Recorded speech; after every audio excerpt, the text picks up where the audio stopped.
Obeying our primitive instincts for safety has allowed us to survive in a chaotic world. The problem is that living like a turtle is not particularly creative. Creativity is inherently risky. Significant growth can't happen unless we take some risks. The act of doing anything carries some risk. To say a word risks offending a listener. To draw a picture risks failing at drawing what you envisioned. The trick is to make creating a habit, something you do so often that you don't even think about it anymore. If you only make one painting a year, then that's a lot of pressure to make that one painting a success.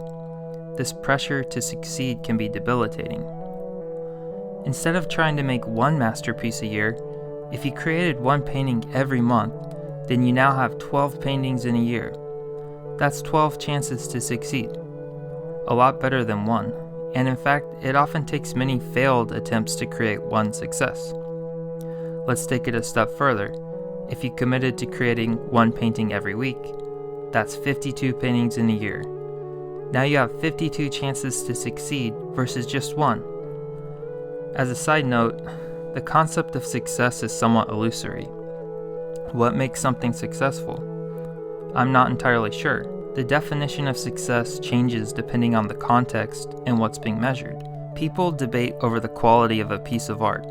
Some people might love it, some people might hate it. If one person loves a movie, but someone else hates it, the quality of that film changes based on the person assessing the film's subjective quality. But you know what isn't subjective? Quantity. Doing things over and over and over, putting in the miles, and having a pile of work to point to and say, I made this exactly this many times. Quantity paves the way to quality. Many people think they don't have time in the day to make something. But if you examine your daily activities with a critical eye, you'll find where your priorities lie.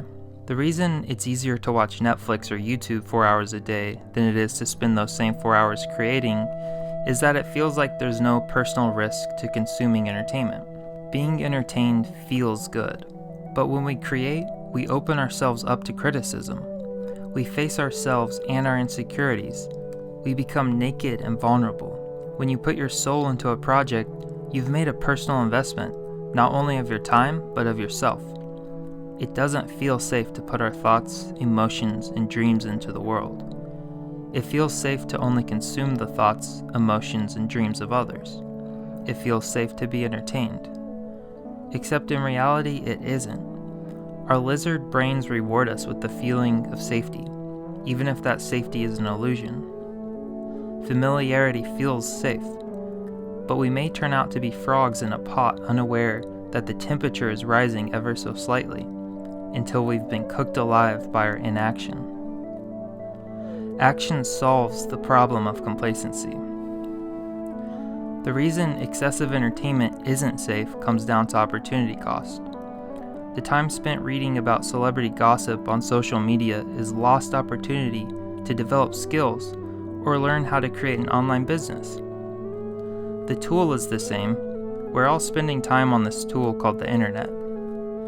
But how that time is spent determines the value of the tool. YouTube is a free college education for those who choose to focus. The most important step to any project is getting started. Ideas are a dime a dozen. Most people have thousands of ideas every single day, yet most of those ideas never get made into anything. Of the few ideas that do get made into something, even fewer will be what people label successful. We can reduce the cost of failure by failing constantly and learning from those failures in a non-judgmental way. Observe what it is you need to do, and then do it. 52 pieces of art in a year versus one. But what is creativity anyways? Creativity is a little tricky to define, but what we call creative tends to be something that feels new or useful. Creativity is often achieved by combining old pieces of information in new or surprising ways. We can't merely think our way to creativity. We have to do something with those creative thoughts, even if it's just writing them down or making little thumbnail sketches to expand upon later. The only way to draw a picture is to move your tool across the drawing surface. The only way to turn a stranger into a friend is to make that first connection. the only way to walk a mile is to take that first step, followed by many more steps. Maybe what we draw will suck. Maybe the person we try to talk to will think we're stupid. And maybe that mile we try to walk will give us a cramp. But these are the risks we have to take. Creativity is risky, but not as risky as idleness. Thanks for listening. What are some things that you do to jumpstart your creativity?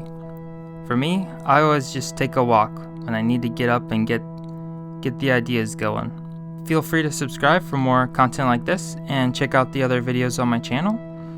This is Micah Buzan signing off, and I hope you make something creative today.